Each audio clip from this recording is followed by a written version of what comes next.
প্রিয় শিক্ষার্থীবৃন্দ, আশা করি সবাই অনেক ভালো আছো। আজকে তোমাদের সামনে উপস্থিত হয়েছি আমাদের জীববিজ্ঞান বইয়ের দ্বিতীয় পত্রের চতুর্থ অধ্যায়। চারটি টপিক হচ্ছে শ্বেত রক্তকণিকা বা লিউকোসাইট। তো শ্বেত রক্তকণিকাটা কি আসলে? শ্বেত রক্তকণিকা হচ্ছে আমাদের দেহের রক্ত কণিকাগুলোর মধ্যে এমন এক ধরনের উপাদান যার নিউক্লিয়াস রয়েছে এবং যা দেহের ইমিউন তন্ত্রের অবিচ্ছেদ্য অংশ হিসেবে কাজ করে। এরকম উপাদানকে বলা হয় শ্বেত রক্তকণিকা। এতে আমাদের দেহে মোট রক্তের মাত্র 1% রয়েছে। যতগুলি রক্তকণিকা আছে তার মধ্যে 17 ভাগ করলে আমরা 1% পাবো হচ্ছে শ্বেত রক্তকণিকা। এবার শ্বেত রক্তকণিকা আমাদের দেহে ভ্রাম্যমাণ প্রতিরক্ষাকারী একক হিসেবে কাজ করে। যেমন দেহের কোনো জায়গায় আক্রান্ত হলে বা জীবাণু দ্বারা ক্ষতিগ্রস্ত হলে সেই স্থানে শ্বেতকণিকা উপস্থিত হয় এবং সে যদি নিজের জীবাণুকে প্রতিহত করতে না পারে দেহের বিভিন্ন জায়গা থেকে অন্যান্য শ্বেতকণিকাকে খবর দিয়ে এনে সেই স্থানে জীবাণুকে ধ্বংস করতে চেষ্টা করে। এই জন্য তাকে বলা হয় ভ্রাম্যমাণ প্রতিরক্ষাকারী একক। যকৃতে যে কাফার কোষ আমরা দেখেছি বা শুনেছি, সেই কাফার কোষ যেমন জীবাণুকে বক্ষণ করে বা অন্যান্য লোহিত রক্তকণিকাকে বক্ষণ করতে পারে, ঠিক শ্বেতকণিকাও এই কাজটা করতে পারে। এই জন্য যকৃতের কাফার কোষ বিশেষ ধরনের শ্বেত রক্তকণিকা। এরা দেহের লাল অস্থিমজ্জা, মায়োব্লাস্ট কোষ, পৃথা, লসিকা গ্রন্থি থেকে এদের উৎপত্তি হয়ে থাকে। এবার আসি শ্বেতকণিকার কম বেশির কারণে কি সমস্যা হতে পারে। প্রথমে আসি, যদি আমাদের দেহে স্বাভাবিকের থেকে শ্বেতকণিকার পরিমাণ বেশি হয়ে যায় তখন যে রোগটা হয় তখন তার নাম বলা হয় লিউকোসাইটোসিস। এই লিউকো কথাটা আসছে লিউকোসাইট থেকে। আবার যদি স্বাভাবিকের থেকে পরিমাণটা কম হয়ে যায় তখন তাকে বলবো লিউকোপেনিয়া। আর যদি অস্বাভাবিক বেশি হয়ে যায় তখন তাকে আমরা বলছি লিউকেমিয়া, যার পরিবর্তিত রূপ হচ্ছে ব্লাড ক্যান্সার। রক্তের যে ক্যান্সারটা ধরা পড়ে সেটা সাধারণত এই শ্বেতকণিকার কারণেই হয়ে থাকে, যখন অত্যাধিক পরিমাণে তার আগমন ঘটে। শ্বেত রক্তকণিকাকে দুটো ভাগে ভাগ করা হয়েছে। একটা হচ্ছে দানাযুক্ত শ্বেত রক্তকণিকা, আর একটা হচ্ছে দানাবিহীন শ্বেত রক্তকণিকা। দানাবিহীনটা বলা হচ্ছে অ্যাগ্রানুলোসাইট আর দানাযুক্ত হচ্ছে গ্রানুলোসাইট, যার পরিমাণ 72% আর দানাবিহীনের পরিমাণ হচ্ছে মাত্র 28%। এই 72% যে দানাযুক্ত শ্বেতকণিকা রয়েছে তাদের ক্ষেত্রে দেখা যায় নিউক্লিয়াসটা সাধারণত 2 থেকে 5 খণ্ড বিশিষ্ট হয়। ধরে নেই এটা একটা শ্বেত রক্তকণিকা, তো এটার ভিতরে যদি একটা নিউক্লিয়াস হয় তো দেখা যাবে নিউক্লিয়াসটা এরকম 3টা খণ্ড কখনো হয়েছে, আবার কখনো 5টা খণ্ড হয়েছে, এরকম খণ্ডিত হয়। এর উৎপত্তি হয় কোথা থেকে? উৎপত্তি হয় অস্থিমজ্জার মায়োলোব্লাস্ট কোষ থেকে। উৎপত্তি হয় এদের দানায় লেশমিয়া নামক এক ধরনের রঞ্জক কণিকা বিদ্যমান থাকে। এবার আসি, এই গ্রানুলোসাইটের মধ্যে এমন এক ধরনের প্রোটিন রয়েছে, বিশেষ ধরনের প্রোটিন রয়েছে যারা জীবাণুকে বক্ষণের জন্য সংকেত প্রেরণ করতে পারে, বার্তা প্রেরণ করতে পারে। তো এই গ্রানুলোসাইটকে আবার 3টা ভাগে ভাগ করা হয়েছে। একটা হচ্ছে নিউট্রোফিল, ইওসিনোফিল আর হচ্ছে বেসোফিল। দানাযুক্ত শ্বেতকণিকার মধ্যে নিউট্রোফিলের পরিমাণ হচ্ছে 70%। এই নিউট্রোফিলগুলো সাধারণত আমাদের রক্তে যে নিউট্রোফিল রয়েছে তাদের সাইটোপ্লাজমগুলো কিছুটা গোলাপি রঙের হবে আর দানাগুলো কিছুটা লাল রঙের হবে। এদের নিউক্লিয়াসটা সাধারণত 3 খণ্ড, যদিও বলা হয়েছে 2 থেকে 5 খণ্ড, কিন্তু অধিকাংশ ক্ষেত্রে দেখা যায় নিউট্রোফিলের নিউক্লিয়াসটা 3টা খণ্ড হয়। এরকম 3টা খণ্ডে সে গঠিত হয়ে থাকে। নিউট্রোফিলের মধ্যে ডায়াপেটিসিস ঘটতে দেখা যায়। ডায়াপেটিসিসটা কি? ডায়াপেটিসিস হচ্ছে, যেমন ধরি আমাদের দেহের কোন একটা স্থানের টিস্যু ক্ষতিগ্রস্ত হয়েছে। ধরে নিলাম এই স্থানটা আমাদের হাতের বা পায়ের কোন জায়গায় টিস্যু, এখানে ভাইরাস ব্যাকটেরিয়া জীবাণু প্রবেশ করেছে। এবার সে দেহের যে স্থানে থাকুক না কেন প্রথমে বিভিন্ন নালিকায় বের করে কৈশিক নালিকা হয়ে কৈশিক জালিকায় প্রবেশ করবে। যেহেতু কৈশিক জালিকাগুলো কোষের সাথে সম্পর্কিত এবং সেগুলো খুবই সূক্ষ্ম, তাই সেই সূক্ষ্ম জালিকার ছিদ্রপথে, সূক্ষ্ম ছিদ্রপথে তারা নিউট্রোফিল সেই আক্রান্তস্থান টিস্যুতে উপস্থিত হবে। নিজেকে প্রয়োজনে সংকুচিত করে সেই সূক্ষ্ম ছিদ্রপথ বের করে আক্রান্তস্থান টিস্যুতে উপস্থিত হবে। এই প্রক্রিয়াকে বলা হয় ডায়াপেটিসিস। ডায়াবেটিস হওয়া মানে ওই আক্রান্ত স্থানে উপস্থিত হওয়ার পর সে জীবাণুকে ফ্যাগোসাইটোসিস প্রক্রিয়ায় ভক্ষণ করবে। ফ্যাগোসাইটোসিস আবার কি? ফ্যাগোসাইটোসিস হচ্ছে যেমন ধরলাম এখানে একটা জীবাণু উপস্থিত আছে, সে এই স্থান দিয়ে এই কোষে প্রবেশ করলো। এই কোষে যখন নিউট্রোফিল প্রবেশ করলো তখন সে প্রথমে জীবাণুর কাছে যাওয়ার জন্য তার দেহে এরকম অ্যামিবার মতো রূপ ধারণ করবে, অ্যামিবার মতো আকৃতি ধারণ করবে। অ্যামিবার মতো আকৃতি ধারণ করার পর সে জীবাণুটাকে আস্তে আস্তে চারদিক থেকে ঘিরে ফেলবে। এক সময় তাকে দেহের ভিতরে নিয়ে যাবে, এক সময় তাকে দেহের ভিতরে নিয়ে যাবে। নিয়ে যাওয়ার পর এখানে যে একটা গোলাকার রূপ ধারণ হবে বা গোলাকার গহ্বর সৃষ্টি হবে তাকে বলা হয় ফ্যাগোজম। এই ফ্যাগোজম সৃষ্টির মাধ্যমে সে জীবাণুকে ভক্ষণ করবে। এই প্রক্রিয়াকে বলা হয় ফ্যাগোসাইটোসিস প্রক্রিয়া। এবার যদি দেখা যায় নিউট্রোফিল এই জীবাণুকে একা একা ভক্ষণ করতে পারতেছে না, তার পক্ষে কষ্ট হচ্ছে, তখন সে কি করবে? তখন সে রাসায়নিক বার্তা প্রেরণ করবে। রাসায়নিক বার্তা প্রেরণ করার জন্য নিশ্চয়ই কোনো দুধ লাগবে। সেই দুধ হচ্ছে লিপিড জাতীয় পদার্থ গ্রহণ করবে। এখানে যেমন বিশেষ প্রোটিনের কথা বলেছিলাম, ঠিক এখানেও সে বিশেষ ধরনের লিপিড জাতীয় পদার্থ গ্রহণ করবে।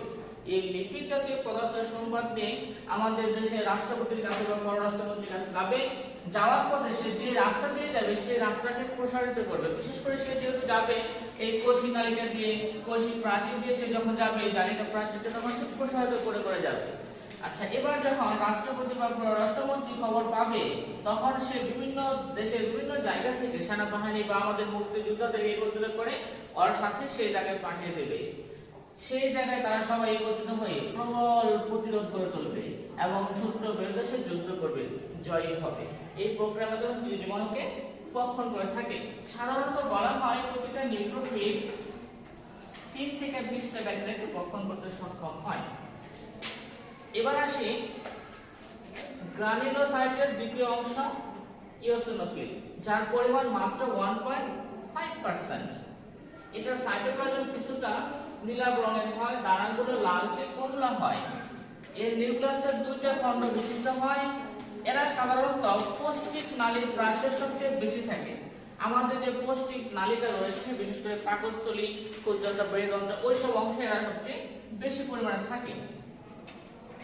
এদের কাজ হলো আমাদের দেহে অ্যালার্জি জনিত প্রতিক্রিয়াকে প্রতিহত করা, অর্থাৎ যদি কোনো কারণে দেহে অ্যালার্জির আগমন ঘটে তখন সেটাকে প্রতিহত করার জন্য চেষ্টা করে। এটা সবচেয়ে প্রধান কাজ তার। এছাড়াও নিউট্রোফিল যে সমস্ত জীবাণুকে ভক্ষণ করতে ব্যর্থ হয়েছে ওই সমস্ত সকল জীবাণুকে সে ভক্ষণ করতে সক্ষম। প্রথমে সেখানে উপস্থিত হয়ে হাইড্রোলাইটিক এনজাইম ক্ষরণ করবে, সেই সাথে সেখানে ব্যাপক পরিমাণ অক্সিজেন ত্যাগ করবে। এই ব্যাপক অক্সিজেন এবং হাইড্রোলাইটিক এনজাইম ওই আক্রান্ত স্থানে উপস্থিত হয়ে পরিবেশটাকে নিজের নিয়ন্ত্রণে নিয়ে নেবে এবং ওই জীবাণুকে প্রথমে নিস্তেজ করে ফেলবে এবং তাকে ফ্যাগোসাইটোসিস প্রক্রিয়ায় ভক্ষণ করে নেবে। এরপরে ইওসিনোফিলের আরেকটি গুরুত্বপূর্ণ কাজ হচ্ছে যদি কোনো স্থানে জীবাণুর লার্ভা পাওয়া যায় তাহলে সে সেখানে পলিপেপটাইড ক্ষরণ করবে। এই বিশেষ ধরনের পলিপেপটাইড লার্ভা যতগুলি জীবাণু লার্ভা আছে সমস্ত লার্ভাকে ভক্ষণ করতে সক্ষম। এইভাবে ইওসিনোফিল আমাদের দেহকে প্রতিরক্ষায় সহায়তা করতেছে। এবার আসি ব্যাসোফিল। ব্যাসোফিল হচ্ছে গ্রানুলোসাইটের তৃতীয় অংশ। ব্যাসোফিলের সাইটোপ্লাজমে যে দানাগুলো রয়েছে সেগুলো কিছুটা নীলচে কালো রঙের হয়, নিউক্লিয়াস 2 খণ্ড বিশিষ্ট হয়। এই ব্যাসোফিল থেকে 2 ধরনের উপাদান রাসায়নিক পদার্থ খরিত হয়, একটা হচ্ছে হিস্টামিন, অপরটা হচ্ছে হেপারিন। আমরা হেপারিনের কথা প্রথমেই জানি। হেপারিন রক্তকে জমাট বাঁধতে বাধা দেয়। কখন বাধা দেয়? যদি আমাদের দেহের অভ্যন্তরে রক্ত চলাচল করে তখন যেন রক্ত জমাট না বাঁধে, এই জন্য সে গুরুত্বপূর্ণ ভূমিকা পালন করে। কিন্তু দেহের কোনো স্থানে কেটে গেলে বা বাতাসের সংস্পর্শে সে পেলে ওই স্থানের হেপারিন নষ্ট হয়ে যায়, ফলে ওই স্থানে রক্ত জমাট বেঁধে যায়। আরেকটি গুরুত্বপূর্ণ অংশ হচ্ছে হিস্টামিন। হিস্টামিন কি কাজ করে? আমরা একটু আগে দেখে আসছিলাম প্রবল প্রতিরোধ গড়ে তোলার জন্য নিউট্রোফিল লিপিড জাতীয় পদার্থ ক্ষরণ করছে এবং যে জায়গা দিয়ে সে যাবে কোষী নালিকার প্রাচীরকে সে প্রসারিত করে দেয়। ঠিক তার সাথে একত্রিত হয়ে এই ব্যাসোফিল নালিকাকে প্রসারিত করতে সহায়তা করে। একই সাথে আমাদের দেহের রোগ প্রতিরোধ ক্ষমতাকে সে বৃদ্ধি করে দেয়। এই হচ্ছে গ্রানুলোসাইট বা দানাযুক্ত শীত রক্তকণিকা। এখন আমরা দেখব দানাবিহীন শ্বেত রক্তকণিকা। যে সমস্ত শ্বেত রক্তকণিকার দানা নেই তাদেরকে বলা হয় দানাবিহীন। এদের নিউক্লিয়াসটা সবচেয়ে বড় হয়। যেমন ধরে নেই এটা যদি শ্বেত রক্তকণিকা হয় তার নিউক্লিয়াসটা এতটুকু জায়গা নিয়ে থাকবে, সবচেয়ে বড় জায়গা নিয়ে থাকবে হচ্ছে নিউক্লিয়াস। এদের মধ্যে বলা হয় বড় দানাযুক্ত শ্বেত রক্তকণিকা। এরা উৎপত্তি হয় কোথা থেকে? অস্থিমজ্জা থেকে, লিম্ফ টিস্যু থেকে, লসিকা থেকে, প্লীহা থেকে এদের উৎপত্তি হয়ে থাকে। এদেরকে বলা হয় আণবিক খনিজ সৈনিক। আমাদের দেহে যতগুলি জীবাণু প্রবেশ করে না কেন, যে জায়গা দিয়ে প্রবেশ করে না কেন, এই সৈনিকগুলো সারা দেহে ঘোরাফেরা করে সেই জীবাণুকে চিহ্নিত করবে। এদেরকে আবার দুটো ভাগে ভাগ করা হয়েছে। একটা হচ্ছে মনোসাইট, যার পরিমাণ 4%, আর লিম্ফোসাইটের পরিমাণ হচ্ছে 24%। আমরা আগে জেনেছি দানাবিহীন শ্বেতকণিকার পরিমাণ হচ্ছে মোট 28%। এবার আসি মনোসাইটের কাছে। মনোসাইট হচ্ছে যে সমস্ত শ্বেত রক্তকণিকার নিউক্লিয়াস দেখতে বৃত্তাকার অশ্বকর আকৃতির এবং আকারে বেশ বড় হয়, তাদেরকে বলা হচ্ছে মনোসাইট। এরা অস্থিমজ্জার মনোপ্লাস্ট কোষ থেকে উৎপত্তি লাভ করবে এবং 30 থেকে 40 ঘন্টা সে ভ্রমণ করার পরে রক্তের নালিকা ভেদ করে কোষী নালিকাতে যখন প্রবেশ করবে, তখন সে প্রবেশ করার পর টিস্যুর কাছাকাছি গিয়ে সে রূপান্তরিত হবে ম্যাক্রোফেজে এবং ম্যাক্রোফেজে রূপান্তর হওয়ার পর সে জীবাণুকে ভক্ষণ করার জন্য প্রস্তুত হয়ে যাবে, অর্থাৎ ফ্যাগোসাইটোসিস প্রক্রিয়ায় সে জীবাণুকে ভক্ষণ করে নেবে। এদেরকে স্ক্যাভেঞ্জার বলা হয়। মনোসাইটদের বলা হয় স্ক্যাভেঞ্জার। কেন বলা হলো? আমরা জানি স্ক্যাভেঞ্জার হচ্ছে ডাঙর, অর্থাৎ যে সমস্ত প্রাণী আবর্জনা খেয়ে বেঁচে থাকে তাদেরকে বলা হয় স্ক্যাভেঞ্জার। তো এদেরকে স্ক্যাভেঞ্জার কেন বলা হয়েছে? স্ক্যাভেঞ্জার বলার কারণ হচ্ছে এরা যেখানে থাকবে সেখানে যত ধরনের জীবাণু আছে, বি জাতীয় জীবাণু, অর্থাৎ তার নিজস্ব জাতের নয়, এরকম যত জীবাণু আছে, বিশেষ করে ভাইরাস, ব্যাকটেরিয়া সহ অন্যান্য যদি কোনো জীবাণু তার উপস্থিত হয় তাহলে সে সবাইকে ফ্যাগোসাইটোসিস প্রক্রিয়ায় ভক্ষণ করে নেয়। এই জন্য তাকে বলা হয় স্ক্যাভেঞ্জার, মানে নির্দিষ্ট কাউকে না, যাকে পাবে তাকেই খাবে। তো এই ফ্যাগোসাইটোসিসটা হচ্ছে আমাদের দেহের ইমিউন তন্ত্রের প্রথম প্রতিরক্ষা স্তরের একটা ধাপ।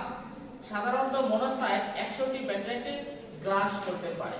আমরা দেখে আসছিলাম নিউক্লিক 3 থেকে 20টাকে গ্রাস করতে পারে, আর মনোসাইটগুলো 100টি ব্যাকটেরিয়াকে গ্রাস করতে পারে। সর্বশেষ হচ্ছে লিম্ফোসাইট। লিম্ফোসাইট হচ্ছে দেহের তৃতীয় বৃহত্তম শ্বেত রক্তকণিকা, যার নিউক্লিয়াসটা অখণ্ডায়িত এবং সাইটোপ্লাজম কিছুটা নীলাভ রঙের হয়। এখান থেকে অ্যান্টিবডি তৈরি হয়ে থাকে। আমাদের দেহের সবচেয়ে আলোচিত বিষয়বস্তু বর্তমান সময়ে, বিশেষ করে কোভিড-19 এর সময়ে, অ্যান্টিবডি এমন একটি গুরুত্বপূর্ণ উপাদান, যদি কোনো মানুষের দেহে অ্যান্টিবডি কমে যায় তাহলে তাকে সহজে কোভিড-19 আক্রান্ত হচ্ছে এবং সে সহজে মৃত্যুর কোলে ঢলে পড়ছে। তো এই অ্যান্টিবডি উৎপাদনের কাজটা করে থাকে লিম্ফোসাইট। এদেরকে আণবিক খনিজ সৈনিক বলা হয়ে থাকে। মূলত আমরা এখানে বলেছিলাম দানাবিহীন শ্বেতকণিকাকে আণবিক খনিজ সৈনিক বলা হয়, কিন্তু মূলত এই লিম্ফোসাইটকে বলা হয় আণবিক খনিজ সৈনিক। আমাদের দেহের অস্থিমজ্জার স্টেম কোষ থেকে দুই ধরনের কোষ তৈরি হবে, একটা বি কোষ আর একটা হচ্ছে টি কোষ। এই বি কোষ এবং টি কোষ মূলত প্রতিরক্ষায় অংশগ্রহণ করে কিভাবে দেখি? বি কোষটা অস্থিমজ্জা অবস্থান করে বি লিম্ফোসাইট তৈরি করবে। এই বি লিম্ফোসাইট কারণে উপস্থিত থাকবে, সেখানে সে অ্যান্টিবডি তৈরি করবে। অ্যান্টিবডি তৈরি করবে দেহে যতগুলি অ্যান্টিজেন প্রবেশ করবে, অ্যান্টিজেন অর্থাৎ যতগুলি জীবাণু প্রবেশ করবে, সমস্ত জীবাণুকে সে শৃঙ্খিত করবে এবং তাকে ধরিয়ে দেবে, রাষ্ট্রপতির কাছে নিয়ে যাবে এবং নিজে বলে নিজে ভক্ষণ করে নেবে। আর দেহে যে টি কোষগুলো ছিল সেগুলি থাইমাসের পরিযায়ী হয়ে থাইমাস থেকে প্রথমে টি লিম্ফোসাইট তৈরি করবে এবং পরবর্তীতে বি কোষ এবং টি কোষ মিলিতভাবে স্মৃতি কোষ হিসেবে আমাদের দেহে অবস্থান করবে। অর্থাৎ প্রথম অবস্থায় যে জীবাণুকে সে চিনে রাখবে, দেহের যে কোনো সময় যত বছর পরেই হোক না কেন ওই জীবাণু যদি তার কাছে আসতে চায় তাহলে সে তাকে চিনতে পারবে। এই হচ্ছে শ্বেত রক্তকণিকার বিভিন্ন অংশের বর্ণনা। তো আমরা প্রত্যেককেই একটু বইটা ভালো করে পড়বো, সেই সাথে লেকচারটা ভালো করে দেখবো, তাহলে আশা করি তোমরা এই সম্পর্কে ভালো ধারণা পেয়ে যাবে, ভালো লিখতে পারবে। ধন্যবাদ।